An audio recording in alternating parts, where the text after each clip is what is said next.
Ladies and gentlemen, good morning. A special welcome to Mayor Frank Jackson, Commissioner Armand Budish, and all of our law enforcement partners. In coordination with the Pittsburgh office of the FBI and the Erie, Pennsylvania Police Department, the Cleveland's FBI Joint Terrorism Task Force, including Cleveland Police Department personnel assigned to the Joint Terrorism Task Force, executed an arrest of Devin Bryce Poland and Brandon Michael Althoff Long at approximately 6 a.m. this morning. These two individuals had their initial appearance virtually at 9 a.m. this morning before U.S. Magistrate Judge Richard Lanzillo. Last Saturday, just 6 days before today's arrests, these two individuals discussed, planned, and traveled to our city with the explicit intent to destroy and incite violence.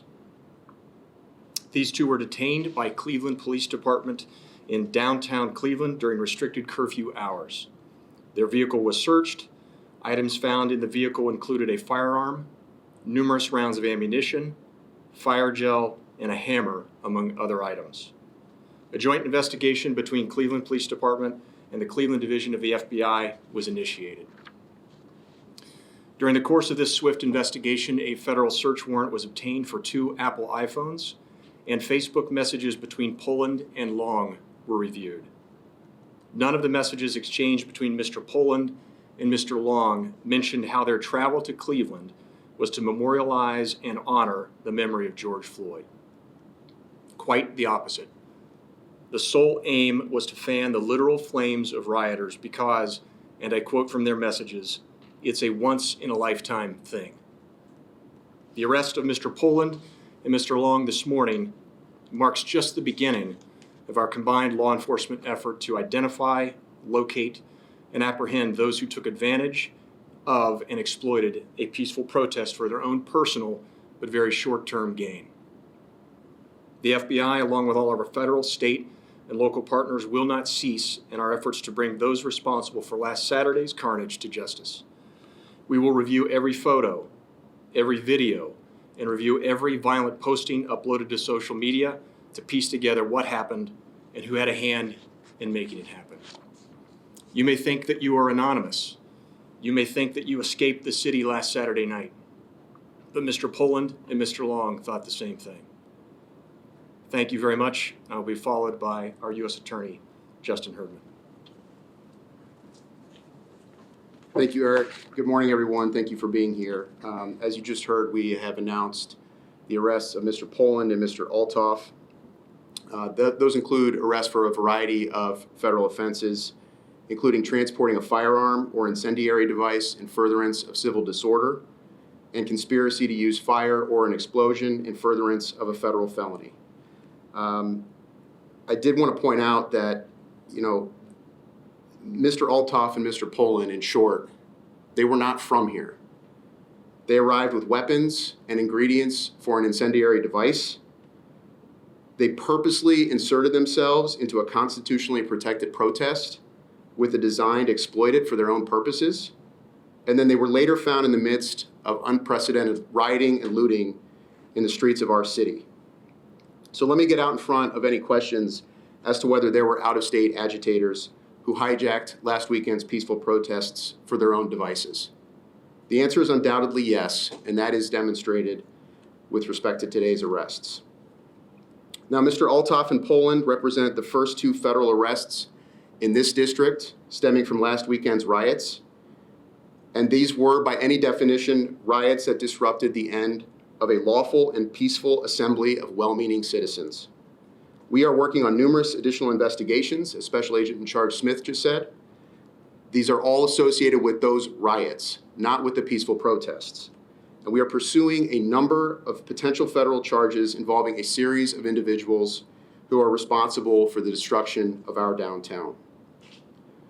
The men and women of the U.S. Attorney's Office, Federal Bureau of Investigation, ATF, we are all part of the Department of Justice. And this is what we do through our work in this district of 6 million residents and across the country. We hold people accountable for their actions. We are doing just that with our investigations related to the widespread looting of Cleveland's downtown. We are also doing that in other areas of our district that have experienced similar damage and looting. So last weekend, if you were in Cleveland or Toledo or Akron or Youngstown or anywhere else in this district, last weekend, if you burnt a car, if you broke into a store, if you beat somebody up, then we are going to find you and we are going to hold you accountable with federal charges as appropriate. And if not, we're going to assist our county prosecutor partners with state charges. And our obligation to demand accountability does not stop with those who rioted and looted. We are still engaged in a consent decree with the Cleveland Division of Police. Accountability is a huge part of that process. And we intend to engage productively, as we always do with the city, on the events of last weekend. You will get no disagreement from anyone here on stage. I'm confident of that. That if there was behavior amongst police officers that departed from our own very high standards, or if there was a violation of any law, then you better believe they will be held accountable for that as well. The voices of the protesters and demonstrators from last Saturday and in several marches throughout this week, it echoes in our ears, but it also echoes in our hearts. I hear you, we all hear you, and I believe that we are all seeking the same thing: accountability, justice, and future days and nights that are free from fear, anxiety, and victimization. The people up here are all committed to ensuring that you continue to have the ability to do exactly what the founders intended: to peaceably assemble, to seek redress of grievances, to petition the government. We all swore to uphold the Constitution, which means that we swore to uphold your right to do so. And we will ensure that when you speak, you will be heard. Thank you. I will now turn it over to Chief Calvin Williams, Cleveland Division of Police. Oh, Mayor Jackson. I'm sorry. Mayor Jackson, City of Cleveland.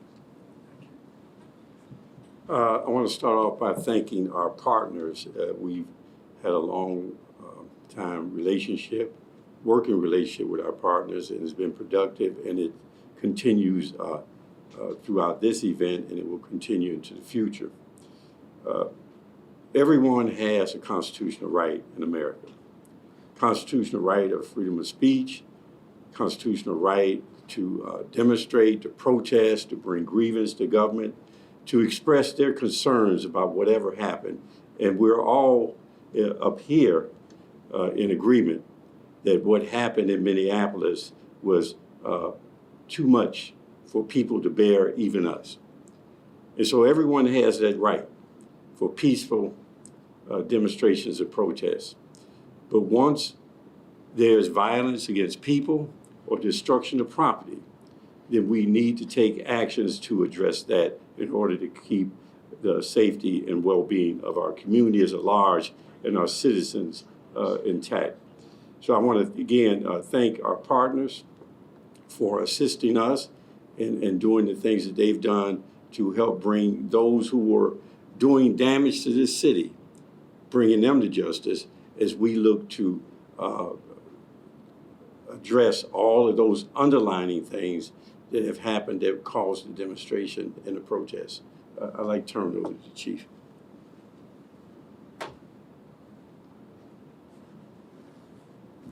I too want to echo the mayor's sentiments in thanking our partners, a lot of which you see up here on the stage today. Whenever there is a critical event here in the city of Cleveland, we can count on them to be side by side with us. And even on day-to-day operations, our safety partners, state, local, county, and federal, are always there here in this part of the country helping us out.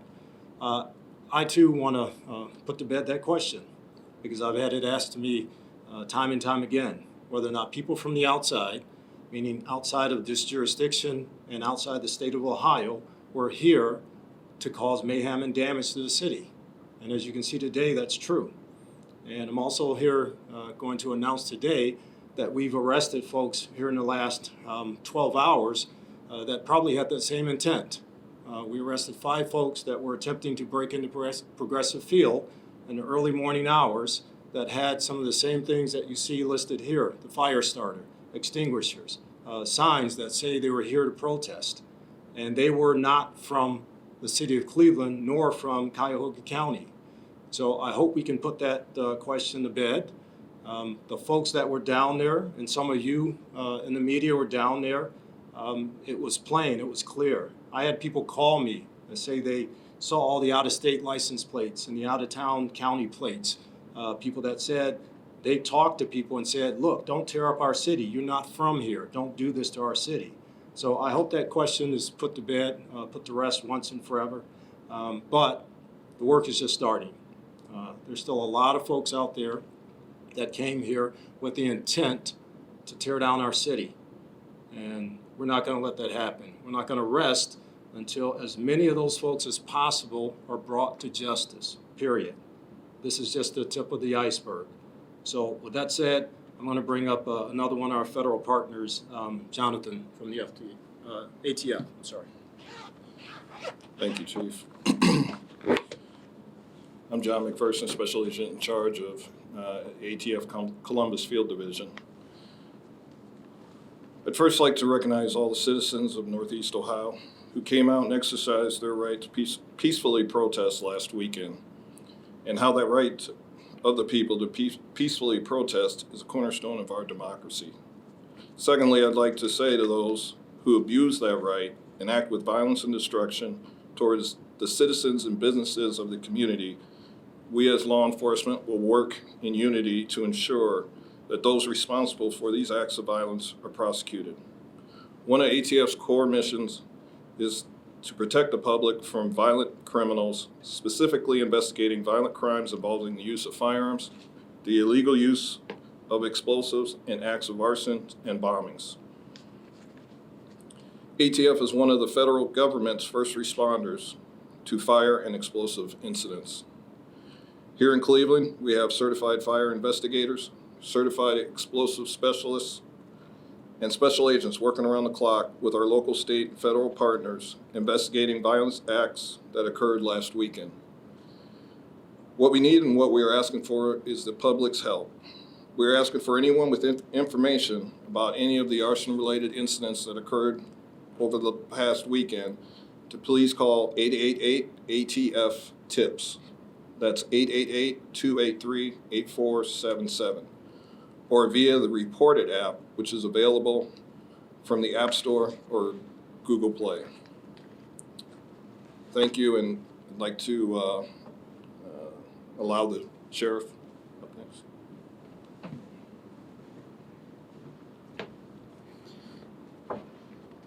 Hi, I just want to thank the FBI for their good work, the U.S. Attorney's Office. I strongly support the right of the protesters, take this off, right of people to protest peacefully. After seeing what happened in Minneapolis, I don't know how anyone could say anything else. But as U.S. Attorney Herdman indicated, there's a difference between peaceful protest and what happened later in the day in Cleveland when it turned violent. So I just want to thank the mayor, Chief Williams, the police, and of course our Sheriff Schilling, who will follow me, for doing everything they could to protect the citizens as the protests became violent. But I do want to repeat that I do support strongly the right of people to protest peacefully against structural racism. Thank you.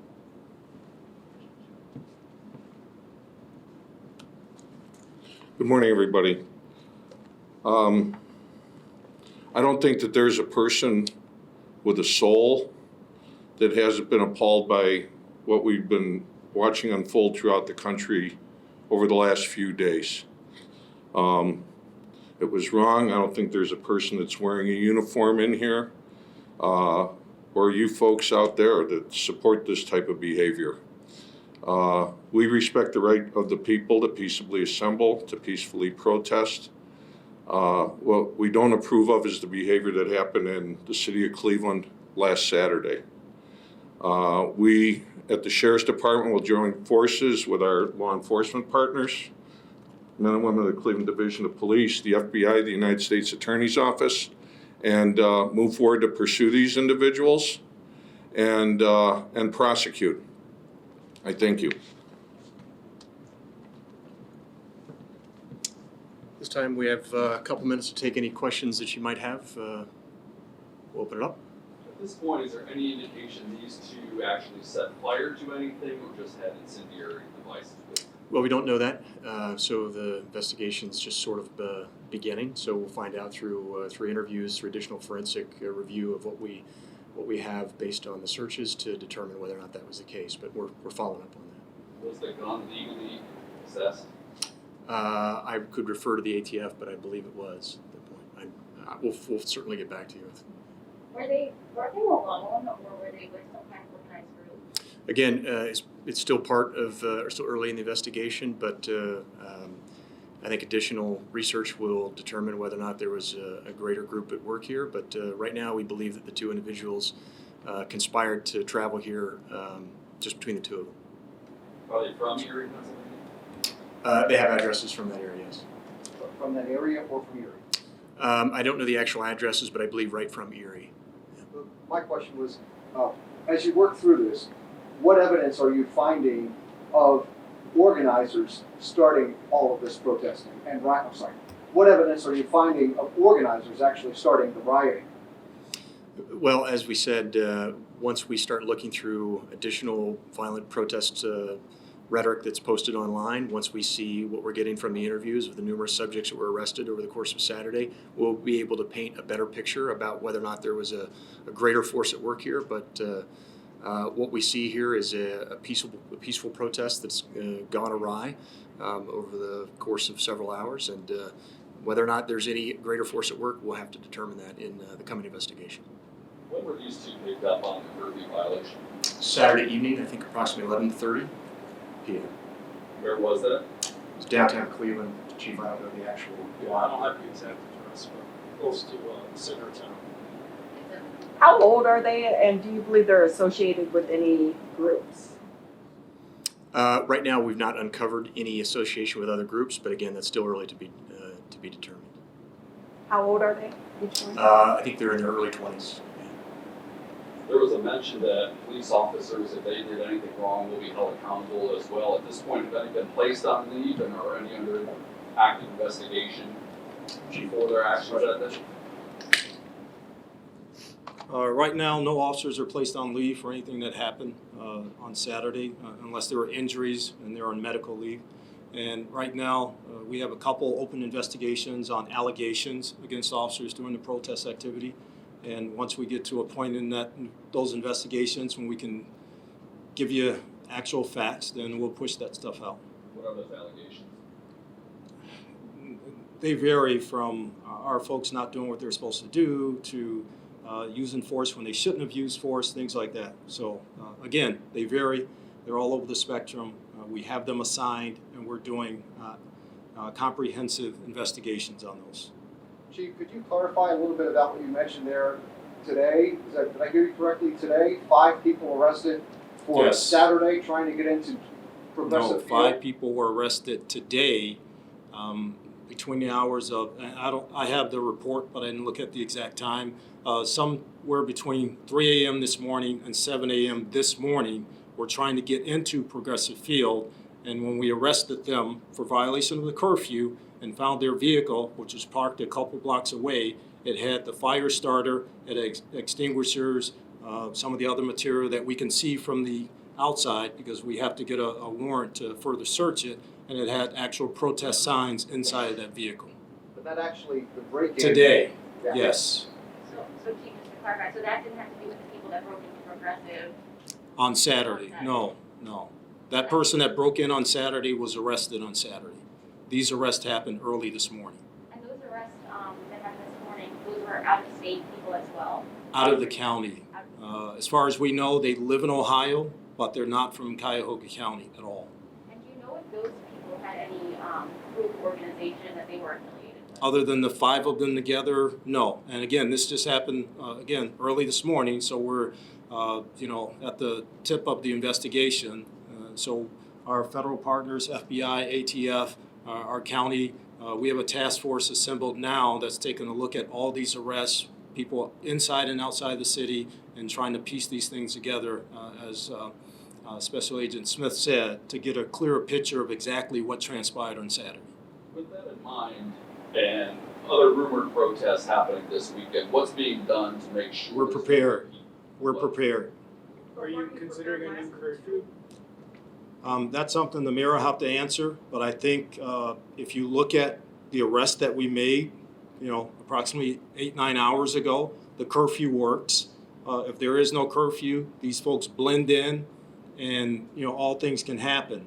There was a curfew, light, pedestrian traffic downtown.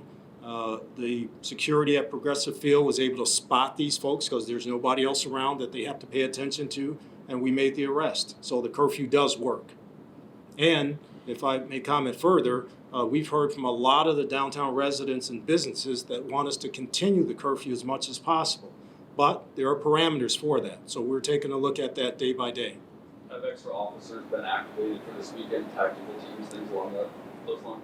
We have a plan in place that we think is more than adequate to take care of not just the protests, but the entire city throughout the weekend.